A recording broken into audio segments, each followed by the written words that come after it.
Alhamdulillah, alhamdulillahilladzi anzala as-sakinata fi qulubil mu'minin liyazdadu imanan ma'a imanihim. Asyhadu an la ilaha illallah wa asyhadu anna Muhammadan 'abduhu wa rasuluh. Allahumma salli wa sallim wa barik ala sayyidina Muhammadin 'abdika wa nabiyyika wa rasulika النبي الكامل وعلى آله كما يليق بكمالك وعدد كماله أما بعد. Alhamdulillah, segala puji bagi Allah yang telah memberikan rahmat, hidayah serta taufiknya kepada kita. Pada malam hari ini kita bisa kembali hadir di masjid yang kita cintai ini, Masjid Al-Ikhlas. Semoga Allah Subhanahu wa taala senantiasa melimpahkan keberkahan bagi kita semua. Diberkahi usianya, diberkahi rizkinya, diberkahi keluarganya, diberkahi ilmunya, serta diberkahi ibadahnya. Ala hadhihi niyyah wa kulli niyatin salihah. Al-Fatihah.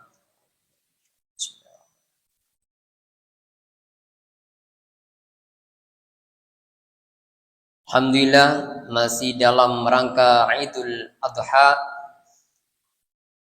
Saya atas nama pribadi mengucapkan selamat hari raya Idul Adha dan terima kasih atas segala kebaikan ayanda bunda sekalian sepanjang saya hadir bermajlis di masjid ini, di Masjid Al-Ikhlas.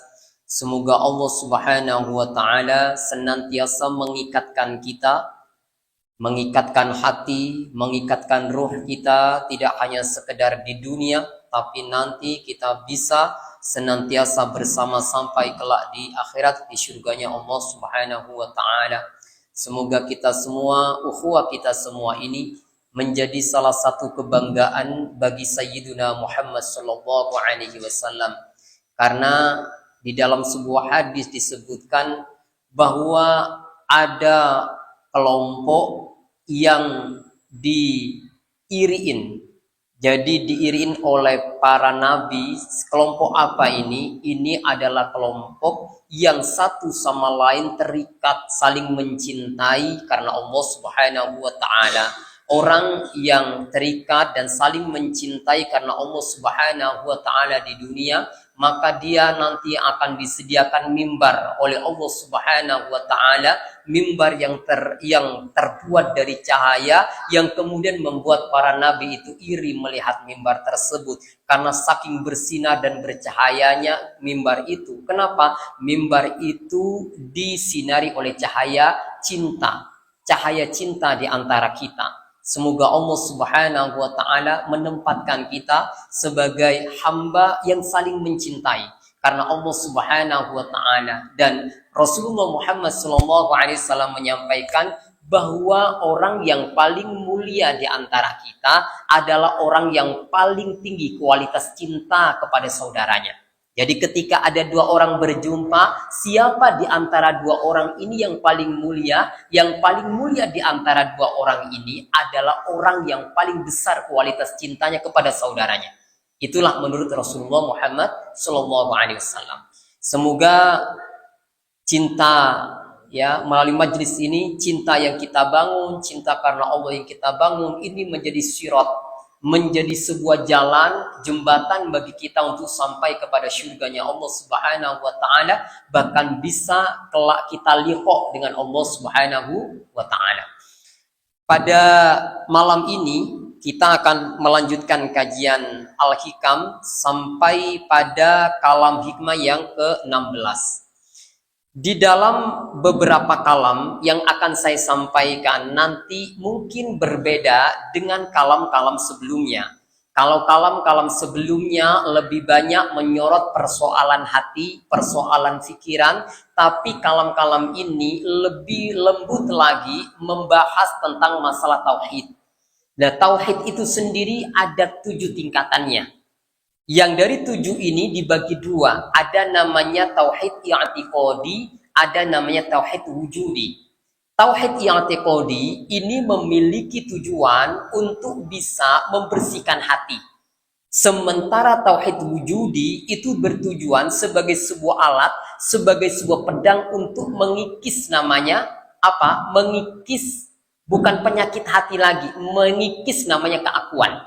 Jadi kalau tauhid i'tiqadi itu adalah membersihkan hati dari kekuatan hawa nafsu, sementara tauhid wujudi itu adalah lebih mengarah pada mengikis keakuan yang masih bercokol di dalam diri kita.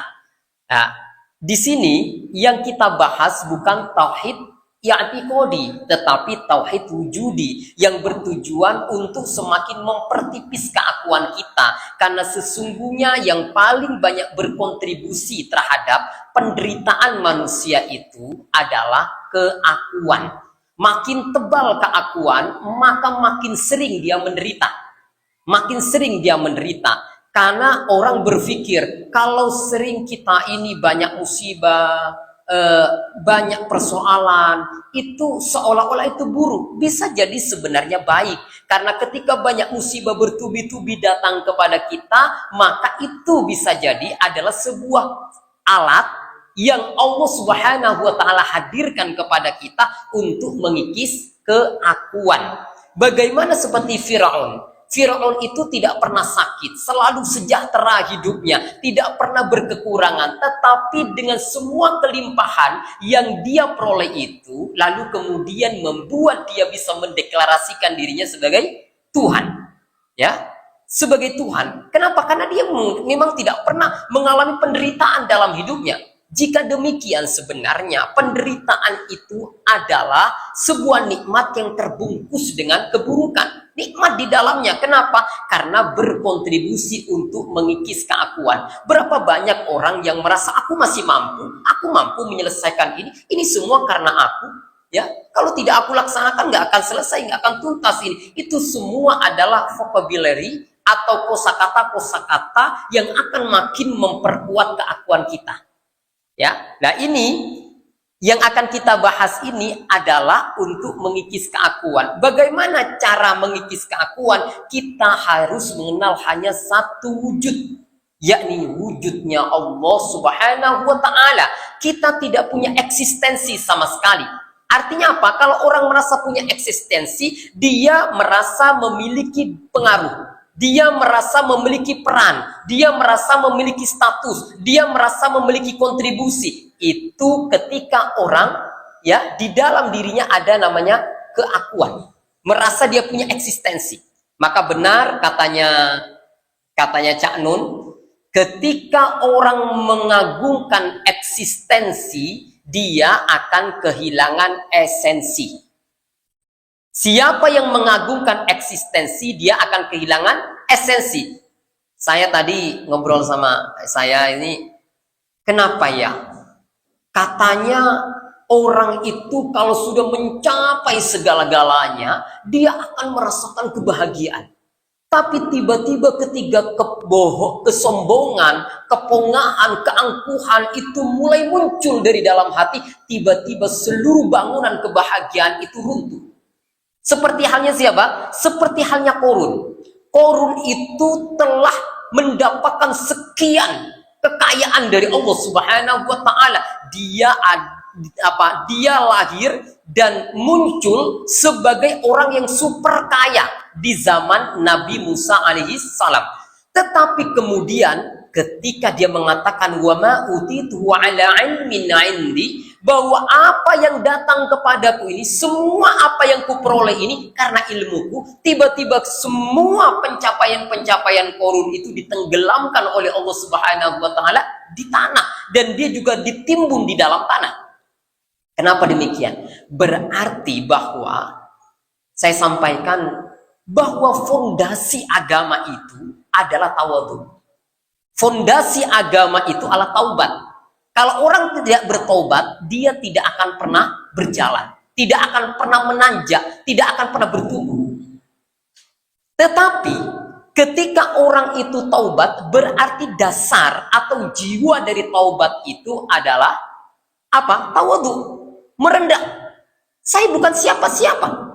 Lalu kemudian dibangun itu fondasi, dibangun menjadi rumah, tetapi tiba-tiba dia pongah. Ketika dia sombong, tiba-tiba ini fondasi ini ambrol. Kenapa fondasi ini ambrol? Karena yang dulu awalnya tawadhu kemudian menjadi sombong, ambrol itu. Karena ternyata fondasi dari bangunan yang kokoh itu adalah tawadu. Tawadu. Itulah yang dikatakan Rasulullah Muhammad SAW, man tawadu'a rafa'ahullah, wa man takabbara wada'ahullah. Barang siapa yang tawadu, Allah akan mengangkat derajatnya, terus akan mengangkat derajatnya. Sementara yang sombong, dia akan direndahkan, ditenggelamkan oleh Allah Subhanahu wa Ta'ala.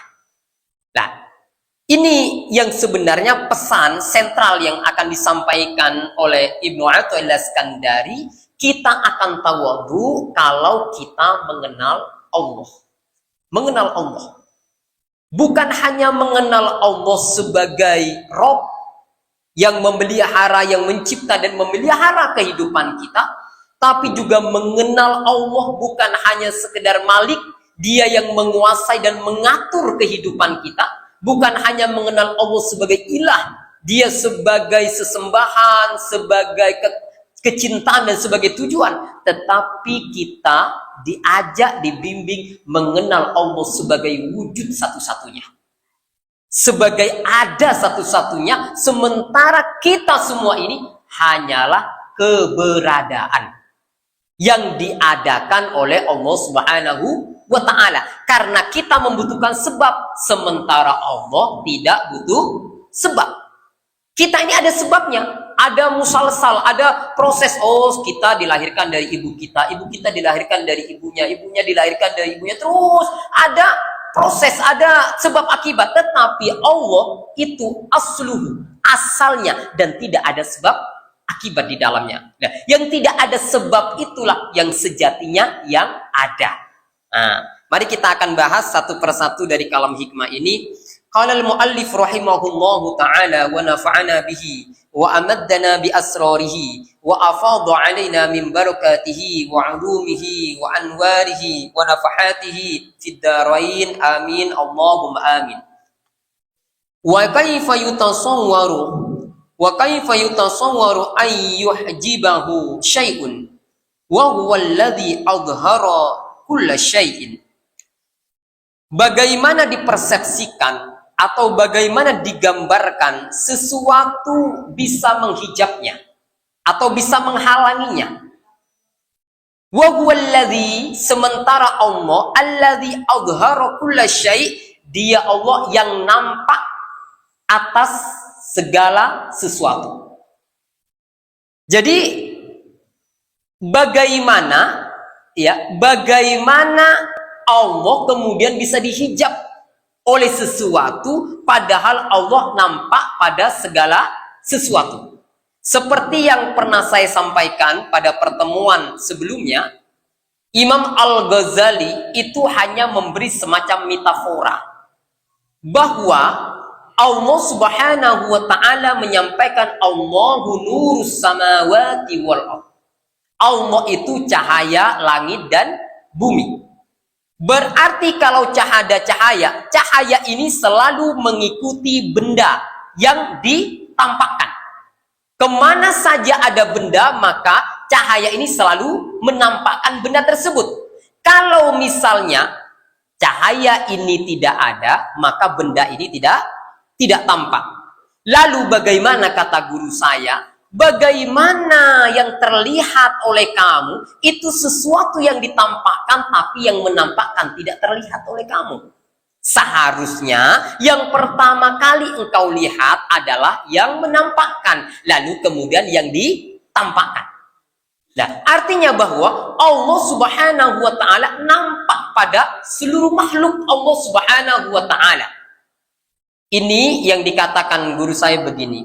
Suatu saat ada seorang kakek-kakek di warung, sedang nyangkruk di warung. Dia menggeletakkan kopiahnya. Kamu tahu nggak ada apa di kopiah ini? Nah, ada orang bilang di kopiah kakek ada rambut tuh. Oh, bukan itu semua orang tahu. Oh, di kopiah kakek ini ada benang. Oh iya, jelas semua orang, tidak perlu diberitahu, itu pasti tahu semuanya. Lalu semua menyerah. Ketahuilah, di kopiahku ini ada ilmu. Ada ilmu. Artinya apa? Sebelum qobliyah ini mewujud, itu ada di otak penciptanya. Di otak penciptanya. Jadi sesungguhnya qobliyah ini sebenarnya perwujudan dari apa yang ada di dalam imajinasi penciptanya. Kan gitu kan? Jadi ini diliputi oleh ilmu dari penciptanya. Seperti arsitek. Arsitek itu sebelum dia mendirikan bangunan ini, maka gambar itu ada di dalam pikirannya. Atau namanya ini alam ilmi. Ya, masih di alam ilmu. Kemudian nanti menjadi konsep, kemudian setelah itu menjadi gambar, setelah itu menjadi sketsa, ya jadi maket, setelah jadi maket kemudian jadi apa? Jadi bangunan. Dan sebenarnya sebelum ini ada, berarti ada di dalam pikiran arsitek. Demikian juga seluruh ciptaan ini sebelum ada, itu ada pada Allah Subhanahu wa Ta'ala. Makanya semua kita ini berada dalam ilmunya Allah, dalam pengetahuan Allah. Jadi meskipun kita tidak mengadukan keadaan kita kepada Allah, Allah sudah tahu dengan keadaan kita. Karena sesungguhnya bukan hanya Allah tahu dengan keadaan kita, yang menciptakan keadaan itu pula adalah Allah Subhanahu wa Ta'ala. Ya kan, kadang-kadang kalau ada doa 17 Agustus itu kan laporan tidak hanya pada presiden, laporan kepada Tuhan. Ya Tuhan, negeri saya ini kena musibah bertubi-tubi. Ya, banjir, ya, kemudian kena longsor. Seolah-olah Tuhan itu tidak tahu bahwa ada longsor, tidak tahu itu ada banjir dan semacamnya. Nah, itu semua yang berbuat itu juga adalah Allah Subhanahu wa Ta'ala. Itu semua diilmui oleh Allah Subhanahu wa Ta'ala. Jika peristiwa atau jika musibah itu tidak memberikan kontribusi dan nutrisi kepada fisik kita, boleh jadi itu memberikan nutrisi kepada batin kita, menambah kita dekat kepada Allah Subhanahu wa Ta'ala. Jadi semua apa yang terjadi dalam hidup kita ini adalah sapaan Allah. Sapaan Allah. Jadi kalau kita diberi nikmat, oh sapaan Allah agar engkau bersyukur. Kalau engkau bersyukur, makin dekat kepadaku, makin dekat kepada Allah Subhanahu wa Ta'ala. Dan Allah menyampaikan, inna awwala yadkhul jannata alhamiduna lillah. Orang yang pertama kali masuk surga adalah orang yang banyak memuja-muji Allah Subhanahu wa Ta'ala. Jika kemudian kita diberi musibah, itu pun sapaan Allah kepada kita. Agar apa? Agar kita terlatih menjadi orang yang sabar. Yang dengan sabar kita mendapatkan berlipat ganda tanpa harus kita beramal banyak-banyak. Innama yuwaffas sabiruna ajrahum bighairi hisab. Jadi belajar, ketika kita sudah mengerti ini, kita bersabar, berada di level sabar, jangan pernah mengeluh. Mengeluh ini kan kadang ada dua, mengeluhkan Allah atau mengeluh kepada manusia, atau mengeluhkan manusia. Ini nggak boleh, mengeluhkan manusia atau mengeluhkan Allah itu nggak boleh. Kenapa? Karena semua af'al, semua perbuatan itu bersumber semuanya dari Allah Subhanahu wa Ta'ala. Maka orang yang sering menyalahkan orang lain, ya, sering menyalahkan orang lain, maka dia tidak akan bertumbuh. Apalagi menyalahkan Allah. Jadi kalau kita ingin bertumbuh secara rohani, secara spiritual, mulai belajar tidak menyalahkan siapa-siapa kecuali diri sendiri. Yang kemudian dengan menyalahkan diri sendiri itu timbul taubat. Tapi meskipun kita sudah sering menyalahkan diri sendiri, jangan kemudian over menyalahkan diri sendiri sehingga dalam setiap kali kita salah menghukum diri sendiri. Kan berapa banyak orang yang mampu memaafkan kesalahan orang lain, tapi dia tidak bisa memaafkan kesalahannya sendiri. Ini kembali bahwa semua yang tampak ini sebenarnya ditampakkan oleh Allah Subhanahu wa Ta'ala. Dan kalau Allah tampak pada segala sesuatu, berarti segala sesuatu yang ada dalam kehidupan kita ini adalah ayat-ayat Allah. Ini adalah tanda-tanda.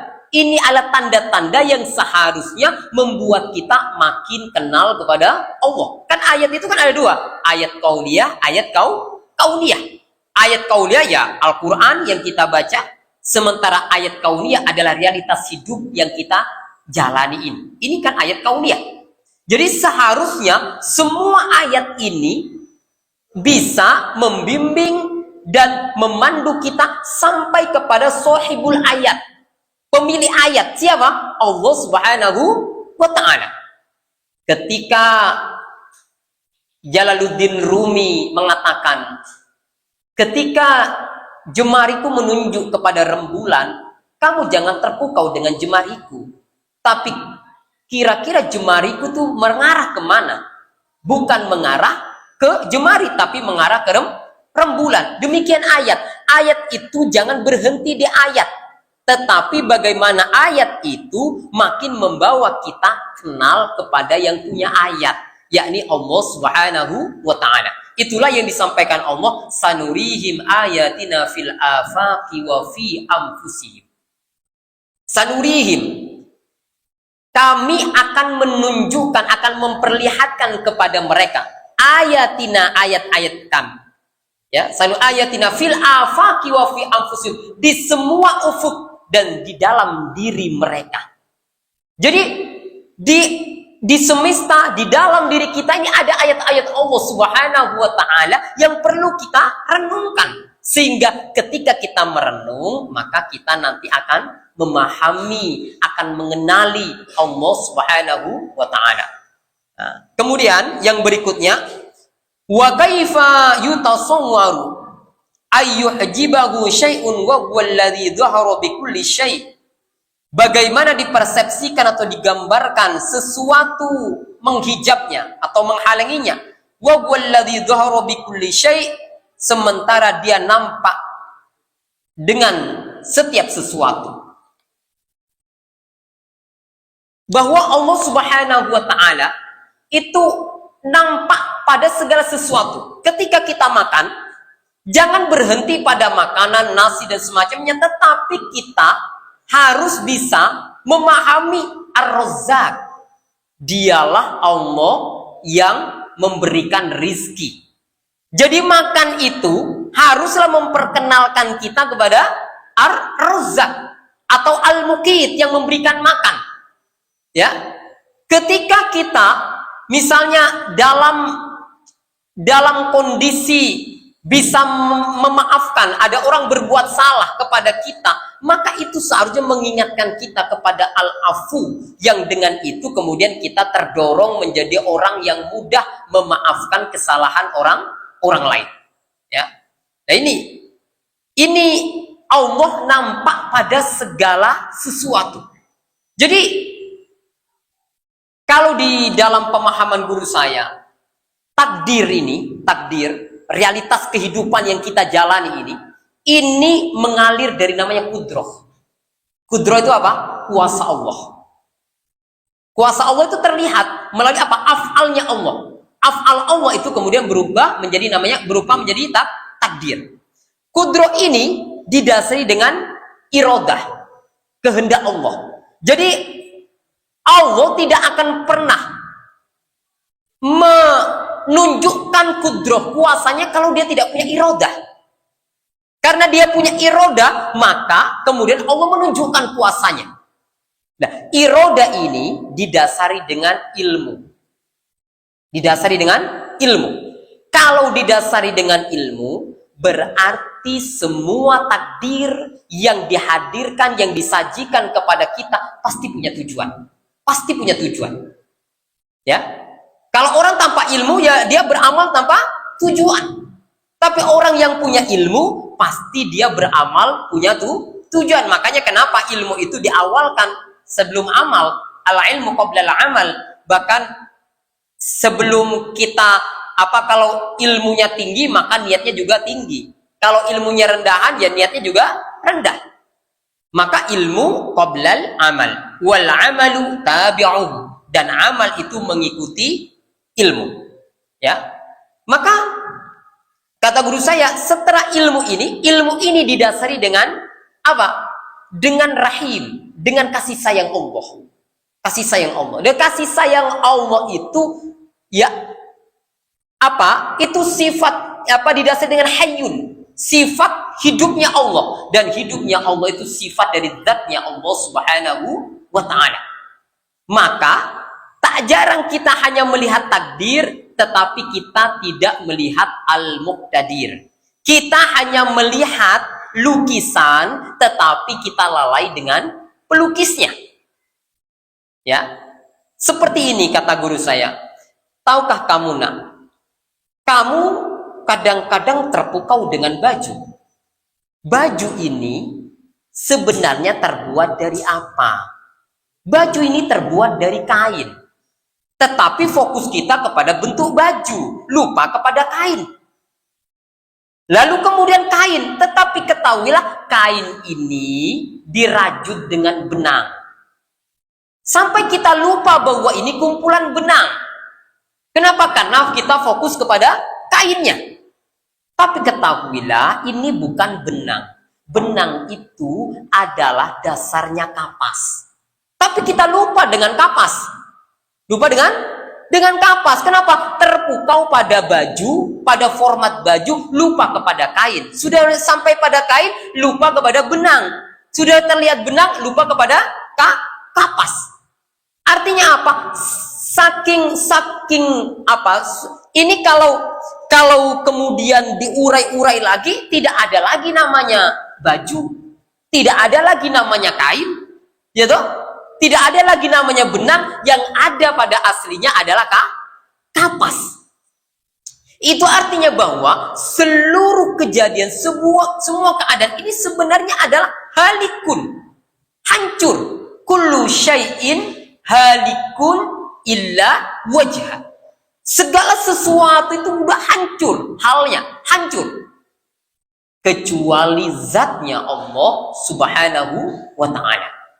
Kalau dalam ilmu neuroscience, itu ilmu otak, kamu tahu nggak, ketika kita melakukan perbuatan itu digerakkan oleh irodah, oleh kehendak, desire. Desire ini digerakkan oleh neurons itu saraf-saraf yang ada di dalam diri manusia. Dan saraf-saraf tahu ya. Jadi perbuatan ini digerakkan oleh saraf-saraf. Tapi saraf-saraf ini bergerak karena ada irodah. Karena ada irodah, ada kehendak. Nah, semakin di sini kehendak ini digerakkan oleh apa? Digerakkan oleh namanya kesadaran. Kesadaran. Nah, kesadaran ini terhubung dengan maha kesadaran. Dialah Allah Subhanahu wa ta'ala. Karena kesadaran ini tidak punya dirinya sendiri.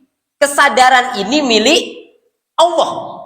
Tetapi yang menggerakkan irodah tadi apa? Kesadaran. Yang menggerak kesadaran apa? Irodah menggerakkan neuro atau saraf-saraf, dan saraf-saraf ini kemudian melahirkan namanya perbuatan.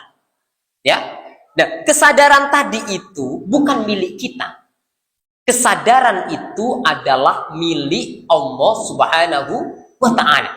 Jika demikian, sesungguhnya yang sebenarnya ada, siapa? Yang sebenarnya ada itu adalah Allah Subhanahu wa ta'ala. Nah, ini kemudian kalau kita memiliki mindset, cara pandang seperti ini, kita tidak lagi memiliki ruang untuk mengklaim perbuatan kita yang baik itu sebagai perbuatan kita. Itu adalah perbuatan Allah Subhanahu wa ta'ala. Lalu kemudian bagaimana dengan perbuatan buruk? Loh, perbuatan buruk ini kita bicara tentang tauhid, bukan bicara syariat. Kalau secara syariat, kalau kita berbuat buruk, kita harus mengaku salah. Itu perbuatan kita. Jangan nisbatkan kepada Allah. Tetapi secara tauhid, itu sebenarnya juga adalah bagian dari af'al atau kehendak Allah Subhanahu wa ta'ala. Contohnya begini. Kalau Bapak nanti baca kisah-kisah para nabi yang disusun oleh Ibnu Katsir. Nah, Ibnu Katsir itu memaparkan tentang Nabi Adam, sejarah Nabi Adam. Suatu saat Nabi Adam berjumpa dengan Nabi Musa alaihissalam. Nabi Musa mengkritisi Nabi Adam. Hai Nabi Adam, ayah kami semua, andaikan bukan karena perbuatanmu, kami tidak mengalami kesulitan seperti sekarang ini. Katanya Nabi Musa, andaikan kamu dulu tidak berbuat dosa di surga, kami ini aman, tidak seperti yang saya alami sekarang. Kesulitan demi kesulitan aku hadapi di dunia ini. Kata Nabi Adam, wahai Musa, kamu tahu di Taurat? Ya. Kira-kira menurut kamu, perbuatan saya itu terjadi saat itu atau by skenario? Ya, itu perbuatanmu sendiri. Kamu tahu nggak bahwa sesungguhnya perbuatanku itu sudah ada blueprintnya sebelum aku dilahirkan. 70.000 tahun sebelum aku diciptakan sudah ada blueprintnya di situ. Ya. Makanya di dalam Syarah Al-Hikam yang ditulis oleh Al-Ajibah, dia mengatakan Ajibah, Allah itu sangat bangga dengan Nabi Adam. Kenapa? Katanya Allah, Nabi Adam itu tahu bahwa dia dikeluarkan dari surga itu alas skenarioku. Tetapi dia tidak menyalahkan aku, dia menyalahkan dirinya sendiri. Kenapa? Karena dia punya adab bahwa tidak boleh kita menisbatkan keburukan, kesalahan kepada Allah Subhanahu wa Ta'ala. Tetapi beda dengan iblis. Iblis juga skenario-nya Allah, tetapi dia tidak tahu adab. Dia tahu tauhid tapi tidak tahu syariat. Tahu tauhid tapi tidak tahu syariat. Maka syariat itu penting. Karena orang bersyariat itu berarti beradab. Aku sudah wusul aku, udah aku ma'rifatullah aku. Nggak perlu sholat. Itu adalah orang yang tidak punya adab. Padahal kemuliaan seseorang bukan diukur dari kesadarannya yang tinggi, tapi diukur dengan adabnya, akhlaknya kepada Allah Subhanahu wa Ta'ala. Itu artinya bahwa bahkan perbuatan buruk itu juga dari Allah. Namun ketika kita menisbatkan kepada diri kita sendiri, justru Allah akan memuliakan kita. Akan memuliakan kita. Itulah pentingnya bahwa semua ini, ya, semua kenyataan yang kita alami ini adalah semua dari Allah Subhanahu wa Ta'ala. Karena itu buktinya apa? Kan ada orang mengatakan semua orang punya goodwill, punya apa? Punya will, punya kemauan free will, punya kemauan bebas. Apakah benar setiap manusia punya kemauan bebas? Tidak bisa. Kita punya kemauan, tapi apakah semua orang bisa mengeksekusi apa yang menjadi kemauannya? Tapi nyatanya banyak orang yang gagal bisa mengeksekusi apa yang menjadi kemauannya. Inilah yang kemudian kita dengan begitu mengembalikan nih urusan kepada Allah. Mengembalikan urusan kepada akar. Mengembalikan urusan kepada akar biar kuat. Jangan mengembalikan urusan kepada diri sendiri. Itulah yang disampaikan Allah, ilallahi marji'ukum. Kepada Allah tempat kembali kalian. Jadi semuanya kembalikan kepada Allah. Kenapa orang itu stres? Kenapa orang depresi? Kenapa orang bahkan banyak orang yang sekarang meningkat stresnya, bunuh dirinya, apalagi kondisi ekonomi yang serba tidak pasti sekarang ini. Itu kenapa? Karena dia gagal mengembalikan urusan kepada Allah, dia kembalikan semua urusan kepada dirinya sendiri. Ya, kenapa dia mengembalikan urusan kepada dirinya sendiri? Karena dia merasa punya eksistensi. Ya toh? Karena dia merasa punya eksistensi, karena dia merasa punya free will, karena dia merasa dia yang punya kuasa. Padahal tidak. Semua itu dalam kekuasaan Allah Subhanahu wa Ta'ala. Wa huwa ala kulli syai'in qadir. Wa huwa ala kulli syai'in qadir. Dan dia atas segala sesuatu betul-betul berkuasa. Betul-betul berkuasa. Ya. Nah, bagaimana caranya kita bisa memahami itu? Kita pakai formula tadi. Bahwa takdir itu berasal dari kudrah. Dari kuasa Allah. Kuasa Allah itu didasari dengan irodah. Irodah didasari dengan ilmu. Ilmu didasari dengan Kasih sayang Allah didasari dengan hayyun. Apa? Sifat hidupnya Allah. Sifat hidupnya Allah itu adalah sifatnya zat. Nah, zat. Jadi zat satu-satunya yang punya hayyun itu adalah Allah. Buktinya apa? Kita ini tidak bisa mempertahankan hidup kita. Kalau kita tidak bisa mempertahankan hidup kita, kudroh kita pun tidak bisa dipertahankan. Iroda kita juga tidak bisa dipertahankan. Kenapa? Karena hayyun itu bukan milik kita. Dan Allah wal hayyul la yamut. Dia Allah maha hidup dan tidak akan pernah mati. Sementara kita akan mati. Nah ya. Jadi kita belajar nih, karena ini momentum Zulhijjah. Dengan ini kita akan belajar berserah diri kepada Allah. Surrender. Belajar berserah diri kepada Allah. Memang usia-usia 40, ya, 50, 60 itu sudah belajar berserah diri kepada Allah, ya. Ya, seperti dulu Pak Tarom pernah cerita kepada saya mulai sedikit-sedikit meninggalkan urusan-urusan dunia. Itu boleh secara tinggalkan urusan dunia, tetapi tanggung jawab terhadap keluarga tetap harus jalan. Nah, namun di dalam hati ini kemelekatan terhadap dunia itu harus mulai ditinggalkan. Kemelekatan itu harus mulai kuatkan kepada Allah Subhanahu wa Ta'ala. Karena nanti kita ini akan roboh kepada tempat kita bersandar. Kalau tempat bersandar kita dunia, kita roboh kepada dunia. Kalau tempat bersandar kita adalah Allah, kita roboh kepada Allah Subhanahu wa Ta'ala. Artinya apa? Berserah diri kepada Allah. Kepada Allah. Nah, kita akan berserah diri kepada Allah, mudah berserah diri kepada Allah ketika kita menyadari bahwa kita tidak punya eksistensi. Kita hanya dhil, kita hanya bayangan. Bayangan itu tidak memiliki dirinya. Dia dikuasai oleh yang punya bayangan. Ya, makanya kan haji ini sebenarnya amal orang dengan kesadaran dia hanya sekedar bayangan Allah. Kan kalau sholat itu kesadaran dia sebagai hamba. Kalau zakat kesadaran sebagai khalifah. Kalau puasa kesadaran sebagai kekasih. As-sawmuli wa an ajzi bihi, puasa itu untukku dan aku yang memberikan pahalanya. Sementara haji itu kesadaran sebagai dhil, sebagai bayangan Allah. Bayangan itu apa? Ya udah, bayangan itu mengikuti yang punya bayangan.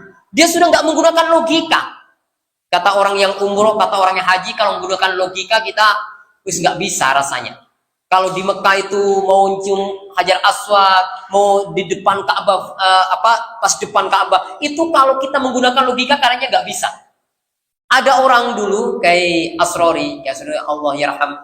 Asrori itu mau masuk ke Ka'bah itu, mendekat Ka'bah itu seperti apa? Pihak orang-orang itu seperti apa? Menjauh. Jadi beliau dengan mudahnya masuk ke Ka'bah, ke depan Ka'bah itu. Ya itulah. Karena apa? Ini tidak menggunakan logika. Jadi justru haji itu sudah meletakkan logika. Meletakkan logika. Karena memang logika itu adalah paling dangkal. Logika itu paling dangkal. Bayangkan. Apa ya? Logika itu selalu berubah. Ya, selalu berubah. Dulu itu katanya Newton ada namanya hukum kemutlakan kausalitas, tapi kemudian ada invention, penemuan baru oleh Einstein yang disebut dengan hukum relativitas. Setelah hukum relativitas muncul lagi namanya hukum ketidakpastian, ya, ketidakpastian kuantum. Nah, ini artinya bahwa produk logika itu tidak pernah konsisten. Makanya iman itu bukan produk logika, tapi iman itu hasil kesadaran di dalam hati manusia. Nah, maka memang ladina liman la aqlalah, tidak ada agama bagi orang yang tidak berakal. Tapi agama tidak hanya berhenti di akal. Agama itu harus melampaui akal.